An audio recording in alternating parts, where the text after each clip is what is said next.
13-14 घंटा लगभग कैमरे हम रहे रहो। तो कोई आदमी 13-14 घंटा का कोई एक्टिंग करे ना वही पटाड़ो भी एक्टिंग है आजकल, क्योंकि आज जो नई जनरेशन आई है वो बड़े बूढ़े आदमी स्वीकार को करे, उन्होंने एकदम बिल्कुल एक्टिंग वाला आदमी चाहिए। तो 13-14 घंटा पटा मारे तो भाव भंगिमा ऐसी व्यवस्थित हो रखी है, छोटो मोटो एक्टर बन गयो मतलब रोल तो भी हाँ, तो मैं बहुत बढ़िया निभा सकूं, मैं बहुत बढ़िया निभा कोई खलनायक बन दे, बाकी तो कोई अच्छो शिक्षक रो रोल है या कोई एड़ो नेताजी वाला रोल तो को है, बाकी लगभग रोल है कर लूं तो जनरली की ये काम कर कर हो जाते अभ्यस्त हो जाया करो, तो बस दिक्कत को आओ। जैन जीपीटी पर ओके मामले आप तो अनुसार मारे मेरो मानना है कि उम्र साथ साथ जैसे जैसे समय आगे बढ़े, उम्र साथ साथ जो नई पीढ़ी हो टेक्नोलॉजी के लिए बहुत मजबूत है, वो फ्रीडम चाहती है, वो चाहे कि उम्र कोई भी काम हो कोई हस्तक्षेप नहीं करे, तो उस वही पीढ़ी रो बढ़िया यूटिलाइज करना है। तो मन लागे कि हेंगो मोटी जिम्मेदारी है शिक्षक की, अगर टीचर ढंग में काम कर ले, टीचर अगर बच्चे मतलब प्रभावी मॉनिटरिंग राख ले, तो ये पीढ़ी बहुत बढ़िया उपयोग किया जा सकता। अगर टाबर दोस्त दे रहा है कि टाबर है मन है को नहीं दिल वगैरह वगैरह, एक सामू बात बताऊं, थे कभी कभी 10 बजे कॉलेज आया, हमारी क्लास लागे 10 में 11, वो हैंग जैन जी है, आप देखिए एक हाँ 97 और बाद रहा 2012 रे बीच रहा टोटल, और हूँ जैन मिलेनिया वालों थे तो शायद जैन एक्स में 11 आप हमारी फिजिक्स थिएटर में क्लास लागे करें, संख्या अधिक हुए तो बच्चा की 10 नंबर मान मावो गुण थे, बाहर आए साइलेंटली देखे एक बार, तो 1 घंटों तक अपनी क्लास चले, और जो को शांति में टाबर पढ़े था लागे कि यार कितना सिंसियर टाबर पढ़ रहे हैं, वो इस टाबर में बात जाए देखो लागे कि कितना बदमाश है, तो उस जगह मन लागे कि हैंग निर्भर करे टीचर के ऊपर बहुत डिपेंड करता है। अगर मास्टर को ना बच्ची शिक्षा दे दे, मास्टर को बढ़िया पढ़ाए, उन्हें आगे विजन दिखाए कि भविष्य में की करना है, तो टाबर हुए में तो बिजी हो जाएगी, ऊर्जा फालतू काम में लागेगा। हम थे मानो 60 मिनट की क्लास में एटलीस्ट 15 मिनट बच्चों को सिखाओ कि बेटा भविष्य केड़ो है, और आज मैं सिखाया बच्चों ने, मैं अगर थारो भविष्य देखना है तो कोई पंडित गुड़ी जाने की जरूरत नहीं, कोई ज्योतिष गुड़ी जाने की जरूरत नहीं, तो यो अगर थारा दोस्त देख ले आसपास वो केड़ा है एवढे दोस्तों है, संगत सार बस बढ़िया दोस्त बनाओ, अच्छी पढ़ाई करो, पेपरों का विश्लेषण करो, कैसे क्या करना है तरीका हूं थाने बताऊं, मन हैंग आवे ओके टाबर मैं जाते पूछियो कि सर थे क्या क्या गेम खेलो, मैं वो जिंदगी में खेलू वो नहीं बाकी है खेलू मैं, तो बस वो बात मोटिवेशन दे दी। तो दरअसल की है कि जैन जी जो है नी ये बढ़िया यूटिलाइज करने की जरूरत है। पीढ़ी अच्छी, पीढ़ी तो साफ शानदार है, हर पीढ़ी अच्छी है, और देखो थोड़ी बहुत शरारतें तो है ना वो टाबर तो करे, और बिना शरारतों का टाबर है ही नहीं साहब, बच्चों ही अगर शरारत नहीं करे तो कौन करे, थे मैं तो गाड़े तो मतलब गाड़ो काट है ये ऊपर तो ना कौन बूढ़ा गए ये जिस जड़ से जस्ट नंबर देखो मैं एक बात बताऊं, मारो हालांकि तो बहुत अधिक अनुभव है को, हमारी युवा अवस्था री बूढ़ा पीढ़ी की परिभाषा है तय की, शायद थे सहमत भी हो जाओ, और मैं 1-2 बार बोली भी हो टाबरों ने भी कही, मैं को बूढ़ा कौन है, बूढ़ो वो आदमी है जो जीवन में कोई एड़ो काम नहीं कर रहे है, जो आगे जाए 20-30-40 साल बाद आप पीढ़ी में बता सके कि मैं वो काम किया, मतलब आप अगर स्मृतियों का सृजन नहीं कर रहे हैं तो आप बूढ़े हैं, भले आप 20 साल के हो। युवा वो है जो नए नए काम कर रहा है, 50-30-40 साल बाद वो बता सकता है कि मैंने ये किया, भले वो 70 साल का आदमी वो मैं उसको युवा कहता हूं। तो युवा और बुढ़ापे की परिभाषा उम्र पे नहीं होनी चाहिए, आपके द्वारा किए गए कार्यों पे होनी चाहिए। तो अगर थे बहुत एक्टिव हो काम कर रहे हो तो निश्चित तौर में थे युवा हो, अगर आप 20-22 साल रहा यौवन में वही पड़े हो बिस्तरा में आप काम कहीं वे हो तो थे बुढ़ा पैरी भी जीर्ण अवस्था में गुजर रहे हो, और थे तो लठ लेन विकास ढूंढ रहे हो, गाना बूढ़ो को कौन बताओ बताओ देखो आदमी लठ ले बरसात में वो खड्डा में रिस्क ले भाई बड़े हुए वो आदमी बूढ़ो के भाई बूढ़ो मैं तो काढ़ो पियो देखो देखो मैं काढ़ो क्यों शुरू किया ना ऊर्जा ऊर्जा कितनी ऊर्जा की जरूरत है?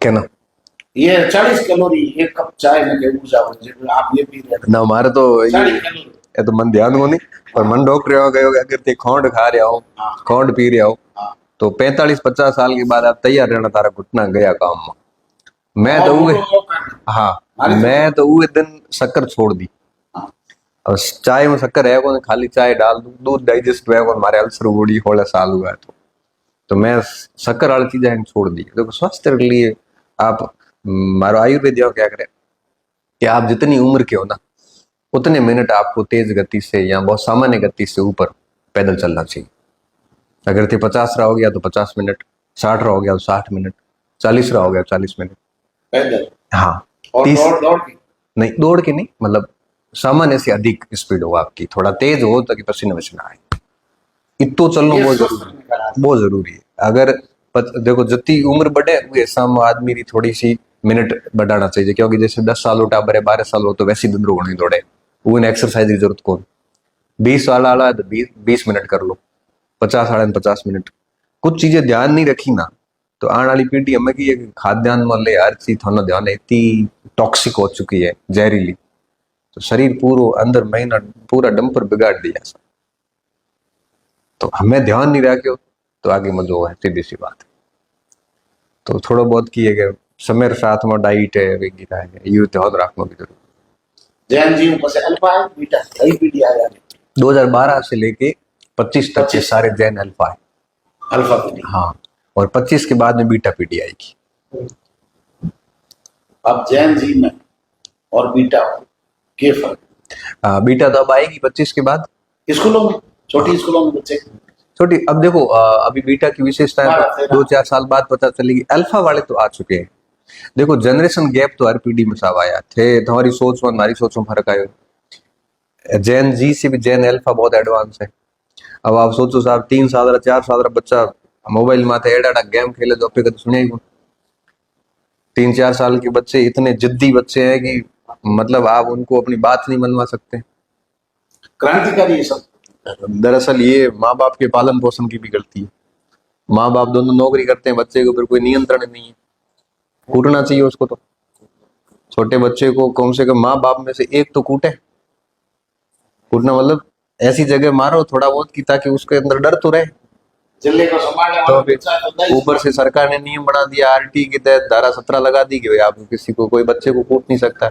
मैं तो साहब यूँ कहूँ कि मास्टर को कूटे उड़ो और माँ बाप को कूटे उड़ो टाबर हमेशा आगे बढ़े लड़ रहे हो और आजकल छोरे थाप ठोके जो घर वाला पूरा परिवार हुआ है स्कूल में कि हमारे बच्चे को कैसे मार दिया भाई हमारा कोई व्यक्तिगत दुश्मनी तो है पर हम तो ये चाहते हैं कि बच्चा भविष्य में जाके आगे सुधरे अब बच्चे में अगर उसको 12वीं तक साहब नहीं मारा ना तो उसमें टॉलरेंस ही नहीं है सहनशीलता ही नहीं है थोनो मोनो एड़ा कूटी उड़ता है कि छोटी मोटी कूट ना पे सहन किया करो घरे जाता घरड़ा पे कब धमाका भड़क जाता और गली रे महीना जाता पाड़े वाला बीजोड़ी पाड़ा वाला कूटे जाता छोरा स्कूल में कैसे जाओ तो अपनी सहनशीलता बढ़ गई इन बच्चों को 12वीं तक तो इसको कूट का मतलब ही नहीं पता आजकल तो वो तो माँ बाप ने भी कई बार कराया कर अगर थारो टाबर सुधारण हो तो कभी टाबर ओढ़ू ले टाबर पक्ष में मत जाए थे बड़ी बात बहुत बड़ी बात है नहीं तो की है कि बच्चे को लगता है कि मेरे माँ बाप मेरे साथ है तो मास्टर भी होता है कि जान दो मारे की करना थारे जड़े कई आए जा है मारे तो बिल्डिंग हो जा पढ़ाने वाला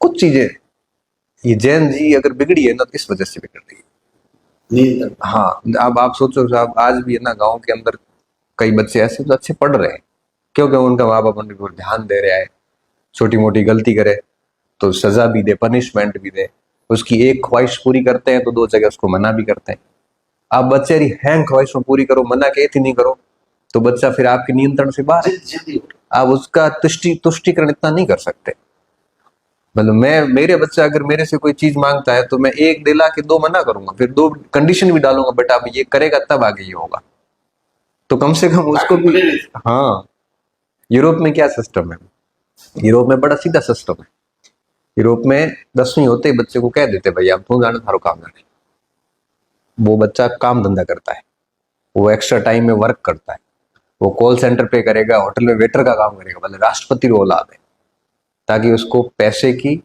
और टाइम की दोनों की वैल्यू पता चले कि पयू की करावे और टाइमरी की वैल्यू है। ये 30 वर्ष तक कंपटीशन तैयारी करे, 34-35 वर्ष तक तो घर में भी चार्जर के मंगाए। तो मैं सोचो यूं टाइमरी पयू देरी वैल्यू को। तो बच्चे को क्या है कि अगर छोटी छोटी चीजों का ध्यान रखे ना तो इस पीढ़ी को बहुत अच्छा यूटिलाइज किया जा सकता है सब। अब वो तो यहाँ है कि वस्तु माथे है। अब थानो कोई एडो आइटम जो विज्ञान और उपकरण तो तुम्हारा कॉमर को फेंक दो बोली, अगर वो इसकी साइंटिस्ट में दियो तो वो बढ़िया यूटिलाइज कर ले। तो ये जनरेशन अच्छी है, अब इसके उपयोग आप कैसे करते हो ये आपके ऊपर है। वो नेपाल की तरह विद्रोह भी कर लेते हैं, लेकिन भारत का जैन जी फिर भी ठीक है, कम से कम काफी चीजें समझता भी है और उसका और बढ़िया यूटिलाइज किया जा सकता है। डेमोग्राफिक डिविडेंड का फायदा कब मिलेगा?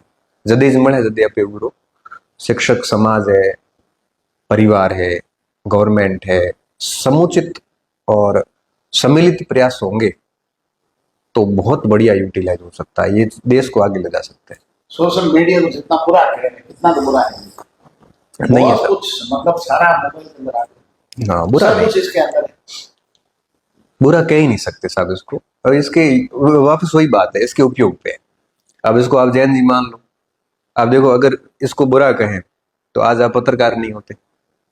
आज बढ़िया काम कर रहे हैं, सोशल मीडिया के कारण मुद्दे उठा पा रहे हैं, आप अपनी बात रख पा रहे हैं। तो केवल सोशल मीडिया आज मैं उतना अच्छा, मेरा नाम या मुझे ऐसे शिक्षक कौन जान रहा होता अगर ये ऑनलाइन, मैं तो 2012 से पढ़ा रहा हूँ, लोग मुझे 21-20 के बाद से जानने लगे जब से ये डिजिटलाइजेशन हुआ है। ऐसे हजारों उदाहरण आपको मिलेंगे, ऐसे नाम मिलेंगे जो सिर्फ और सिर्फ सोशल मीडिया और इस इंटरनेट तकनीकी के कारण ही फेमस हुआ है। हालांकि उनमें स्किल थी, कला थी, सब थी, लेकिन मंच कहाँ था? पब्लिकेशन वाला किताब को छापता नहीं, लोग रिजेक्ट कर देता। आज की तारीख में हर छोटो, कोई भी छोटो बड़ो लेखक है, आपकी किताब 2 मिनट में छपा दे। उसकी लोकप्रियता है और पब्लिकेशन वालों गुड्डे आया करे, मारे जेडे गुड्डे भी आया करे। हागी पब्लिकेशन वाला 10 साल पहले कोई बात को करता, कोई एक आध गीत गान यूट्यूब में डाल दे, वो वायरल होता है और वो ना इंडस्ट्री वाला उठा ले जा, नहीं तो इंडस्ट्री में कई चप्पल फाड़ना पड़ता था नंबर को आते। ये ताकत है। हाँ ये ताकत है। युग की। हाँ तो आपके अंदर अगर योग्यता है नहीं तो आप इसका उपयोग करके बहुत बड़े स्टार बन सकते हो। मैं कहता हूँ कि गली छाप जो लोग थे जिसके पास कुछ नहीं था, उनके अंदर स्किल थी, यूटिलाइज किया, सोशल मीडिया का प्रयोग किया, आगे बढ़ गए। अब आप अगर उसका दुरुपयोग करोगे तो आप बर्बाद होंगे, कोई रोकने वाला नहीं। अब ये आपके ऊपर है कि आप इसका क्या कर रहे हो। लेकिन आप होशियार, आप मेरा योगदान देकर के समझा तो वही बात है, देखो देखो ये हकीकत ये थे भी मानो, मान लो अगर ये सोशल मीडिया वगैरह टेक्नोलॉजी नहीं होती तो आज आप किस मीडिया हाउस में काम करते हैं, कितनी पहचान होती? कोई पूछता ही नहीं। ऑनलाइन में मेरी भावना तो आपका खुद का पर्सनल कर रहे हो, ये लोगों तक पूछते हैं, पर्सनल काम कर रहे हो, मतलब आप आराम से स्वतंत्र है और इसको आगे एडवांस कर सकते हो। तो चीजें क्या है कि मुझे लगता है कि हर नई तकनीकी का उपयोग करना चाहिए। जैसे एआई आया, एआई का उपयोग आप फोटो एडिटिंग में भी कर सकते हो। आज मैं टॉपिक पढ़ा हूँ एआई तो 50 जगह प्रश्न पूछ मेरी हालत खराब करो एआई, इसका डॉक्यूमेंट्स क्या है। अब देखो उसी एआई को मैं ये पता कर रहा हूँ कि अखिल भारतीय देशी राज्य परिषद के सम्मेलन कितने हुए, मुझे पूरी पीडीएफ चाहिए, और आप उसमें फोटो डाल के अपना तस्वीर कर रहे हो तो ये आपकी प्रॉब्लम है, यूटिलाइज करो उसका। भाई उसी एआई से हम पूरे के पूरे बना रहे हैं, पूरा काम कर रहे हैं, मटेरियल निकाल रहे हैं, हजारों रुपए का काम फ्री कर रहे हैं, और उसी एआई से लोग फोटो एडिटिंग करने में लगे हुए जिससे कुछ हासिल नहीं होना है। अब ये आपके ऊपर है कि बस खुद पर ही मजाक बस। तो मारो तो मानना है कि ये खतरा नहीं, टेक्निकल खतरा तो है, घुसपैठ ज्यादा। हाँ बिल्कुल। देखो हर तकनीकी नई चुनौती तो ले आती है। हम खतरा आमंत्रित कर रहे हैं, हम अपने फोटो डाल रहे हैं उसके ऊपर, हम पता नहीं अपनी निजी जानकारी उसके ऊपर डाल रहे हैं, ठीक है। फिर उसके बाद लोग कहते हैं कॉपी पेस्ट दें, मैं अनुमति नहीं देता हूँ, सब कुछ डालने के बाद अनुमति आपसे कौन ले रहे हैं?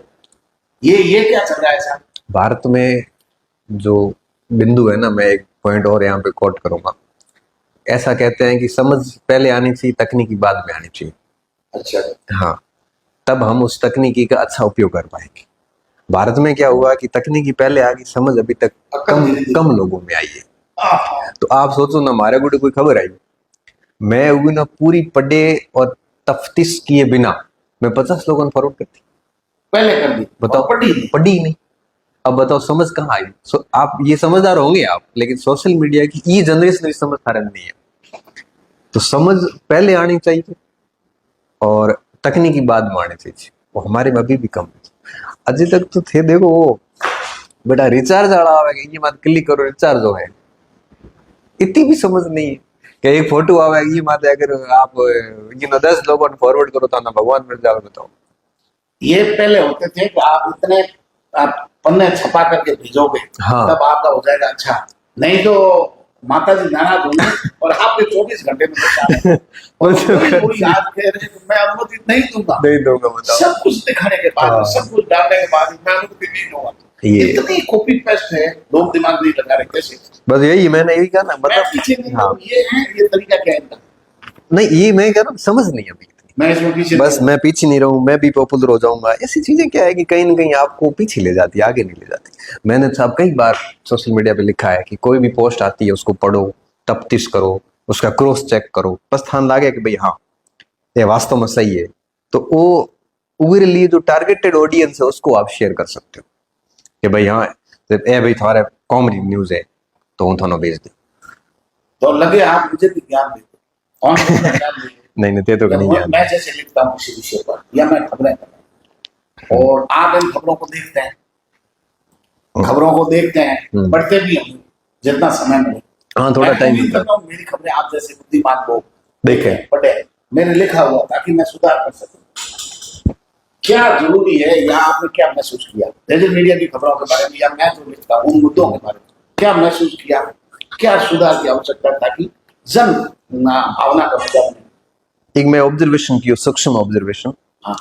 कि जो बहुत अच्छे वक्ता होते हैं वो अच्छा लिख नहीं पाते, और जो बहुत अच्छे लेखक होते हैं वो अच्छे बोल नहीं पाते। एक मारो सूक्ष्म ऑब्जर्व, ये देखो इसके अपवाद भी हुए, साहब अपवाद तो हर जगह ही हुए कि कोई बहुत अच्छा वक्ता भी और लिखे भी बहुत अच्छो है, लेकिन एड़ा अपवाद बहुत कम होया करे।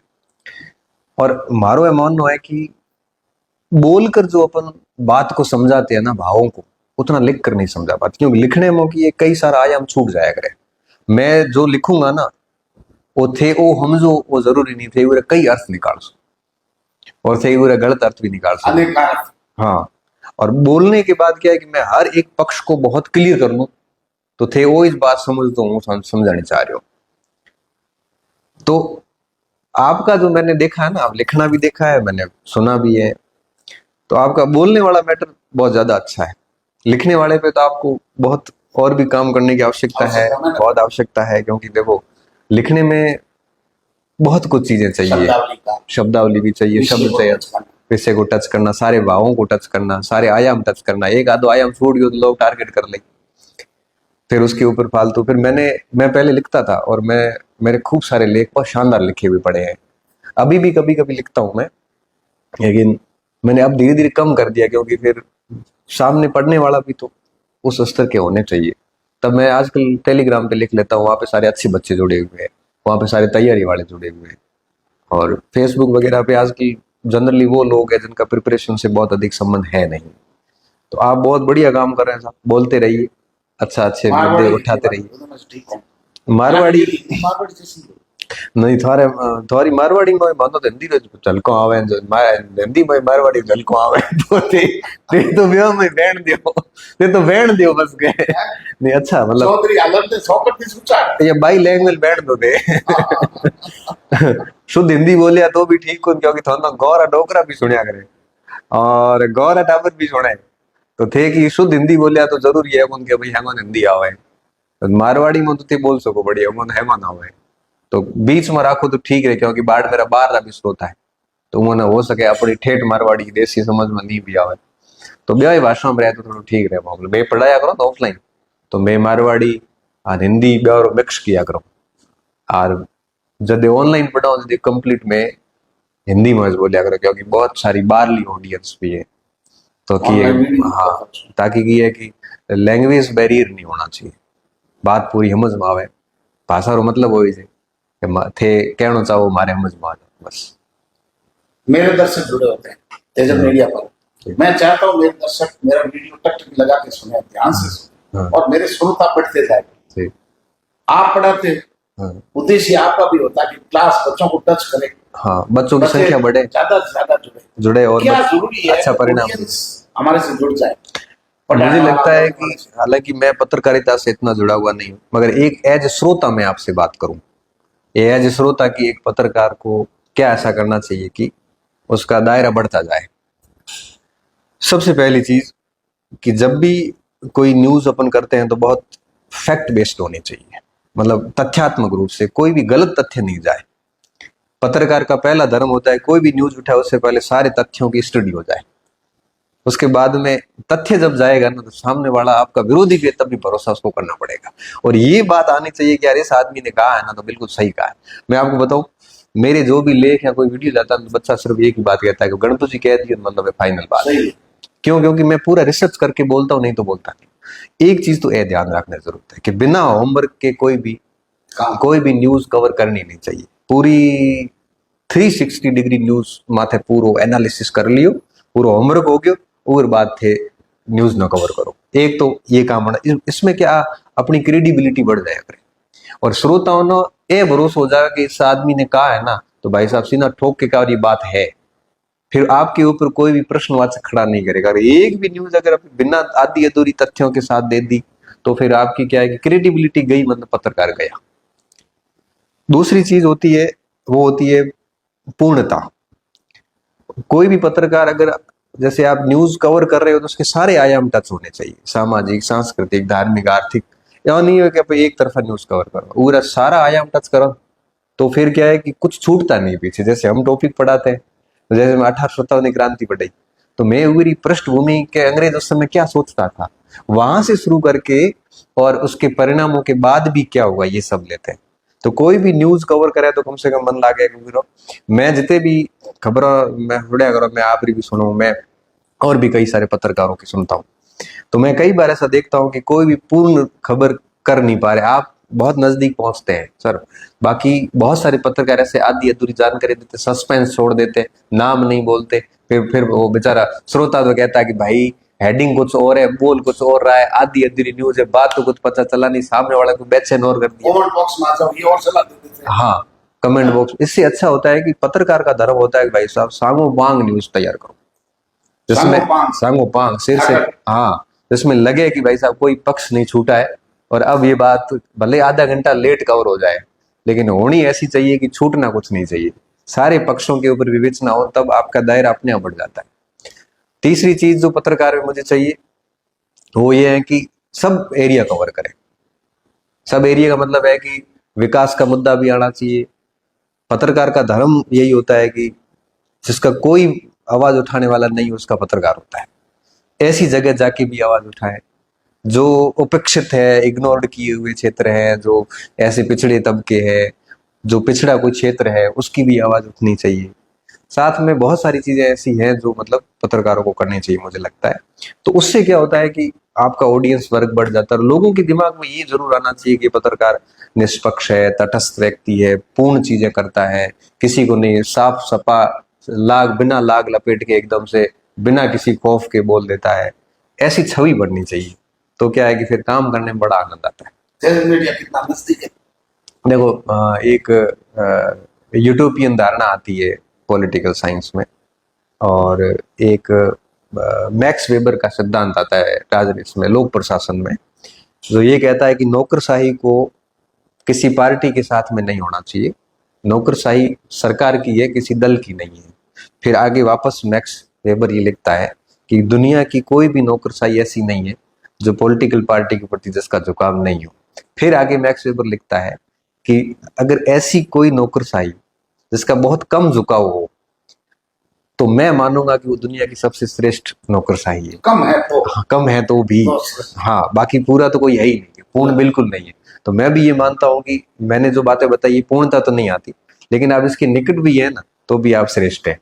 तो आप काफी निकट है, आप और बढ़िया करिए, मैं तो कहता हूँ। और व्यक्ति क्या है कि जीवन भर सीखने के लिए आता है और जीवन भर सीखता रहता है।